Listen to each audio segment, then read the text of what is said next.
A casa na rocha foi uma alegoria que Jesus usou para exemplificar a firmeza da pessoa cujo alicerce das suas crenças, das suas decisões, do seu posicionamento, da sua educação, da sua visão está fundamentada sobre os ensinos dele. Jesus comparou essa pessoa como uma casa sobre a rocha. Uma casa construída sobre a rocha é uma casa que tem um fundamento firme, um fundamento inabalável. E Jesus disse que há intervenções contra essa firmeza, que são intervenções de processos naturais da vida, tais como chuva, ventania e enchentes. E Jesus usou esses termos naturais para exemplificar que toda e qualquer pessoa, independente da sua construção, se é sobre a rocha, se é sobre a areia, ela vai passar por adversidades, ela vai passar por intempéries e ela vai ser testada na sua estrutura, vai ser testada na sua base. E Jesus ele é cotado como o judeu mais influente do mundo e da história. Jesus influenciou até mesmo o calendário da humanidade, principalmente do ocidente do planeta. E sempre que você vai ver uma data muito antiga, está escrito lá um A minúsculo e um C maiúsculo, que quer dizer antes de Cristo. E ele então dividiu a história, ele foi um divisor de águas para a história da humanidade. E antes de Cristo, o mundo e Deus tratava o mundo, melhor dizendo, desculpa, de uma maneira. Depois de Cristo, depois de Cristo, Deus passou a tratar o mundo de uma outra maneira. Ah, mas Deus mudou? Deus não mudou. Ele é imutável. Muda os costumes dos homens, muda os penteados, muda as roupas, as épocas, até mesmo alguma parte da terra muda de lugar. Daí se formam os novos continentes, as placas tectônicas se rompem, mas Deus não muda.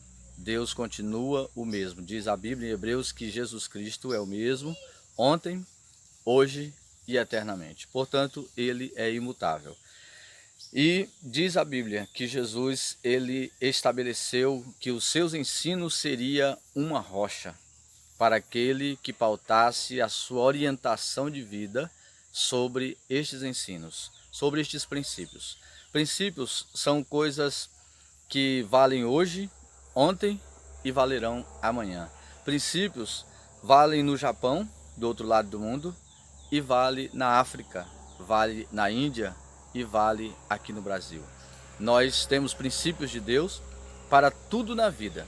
Se você quer aprender a criar seus filhos de uma maneira saudável, a Bíblia tem essa maneira saudável para nos ensinar. Se você quer pautar o seu casamento, o seu relacionamento conjugal de uma maneira adequada, dentro dos padrões de Deus, a Bíblia te mostra como você faz isso. Se você quer pautar a sua vida orientada pelos princípios de Jesus, você terá princípios para todas as matérias da vida. Por assim dizer que Jesus se torna o mestre dos mestres. Ele é o professor dos professores. Jesus é o rei dos reis e é o senhor dos senhores. Toda essa supremacia de Cristo foi conquistada por ele mesmo através do seu sofrimento e do seu sacrifício voluntário na cruz do Calvário. Jesus assumiu o nosso lugar e pagou para Deus, através do seu sangue inocente, sangue não contaminado com o pecado, o resgate pela nossa vida. A salvação não nos custou para nós nada, mas para ele custou a sua própria vida. Ela é dada para nós de graça, porém não foi de graça, custou a vida do Filho de Deus.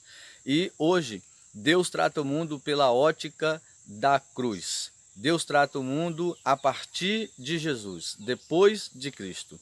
Depois de Cristo é estabelecida a nova aliança. Na nova aliança, Jesus toma o lugar que é para o homem, lugar de sofrimento, lugar de dor, o lugar de doença, o lugar de iniquidade, o peso da culpa do pecado. Diz Isaías que ele leva tudo isso sobre ele e o castigo que nos promove paz, que nos traz paz, foi colocado sobre ele. Nós usufruímos a paz e ele usufruiu a tormenta. Porém, Jesus morreu e ressuscitou e deu ao mundo a oportunidade de ver Deus face a face. Como? Ninguém pode ver Deus face a face. Filipe disse isso para Jesus: Senhor, mostra-nos o Pai, e isso nos basta. Jesus lhe falou: Eu estou há tanto tempo convosco, Filipe, e ainda não me conhece? Quem vê a mim, vê o Pai. Como pedes tu, mostra-nos o Pai? Você não crê que o Pai está em mim e eu estou no Pai? Quem vê a mim, vê o meu Pai que me enviou. Então, queridos, Jesus é a própria manifestação da pessoa de Deus em carne humana. O Verbo se fez carne e habitou entre nós, e nós vimos a sua glória como a glória do único Filho legítimo de Deus. João disse isso. E dentro desse entendimento nós podemos observar que a nossa instrução de vida, por mais excelente que seja, dentro das melhores faculdades que o mundo pode oferecer, elas não nos capacitarão a chegar até Deus. Por assim dizer, que Davi se posicionou nessa esfera espiritual suprema, dizendo assim: Eu sou mais sábio, ou mais entendido do que todos os meus mestres, porque medito nos teus estatutos. O que ele queria dizer não era desprezar o conhecimento humano, jamais, mas ele queria dizer que a sabedoria de Deus é mais sábia do que a sabedoria deste mundo. Ou melhor, diz a Bíblia em 1 Coríntios que a loucura de Deus é mais sábia do que a sabedoria deste mundo. Portanto, alimentar-se dos ensinos de Jesus nos fará fundamentar nossa vida nos seus princípios. Os seus princípios são comparados por ele mesmo como uma rocha, digna de receber qualquer edificação. Um edifício sobre a rocha, ele tem uma firmeza estrutural imensa. Imensa. O que nós fazemos nas construções normais da vida?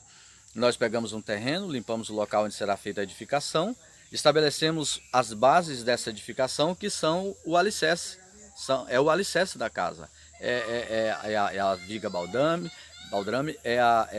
as colunas, as sapatas, enfim.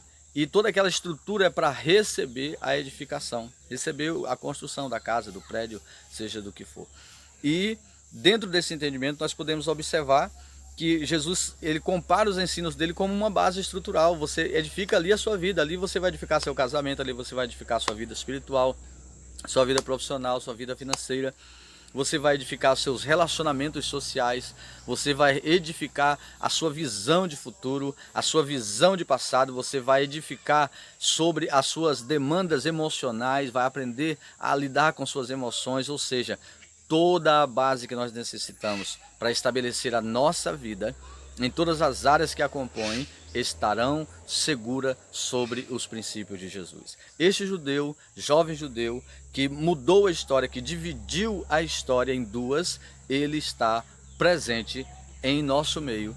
Quando nós nos reunimos, ele disse: eu estarei ali no meio de vós. Jesus continua se manifestando a todas as pessoas no mundo inteiro. Ele está procurando corações que procurem também por ele, que queiram Deus, que queiram justiça, mas não é a justiça de apenas fazer as coisas certas, é a justiça que Deus estabeleceu na cruz, colocando Jesus em nosso lugar e ele recebendo o castigo que era para nós. Portanto, edifique a sua casa sobre os ensinos de Jesus.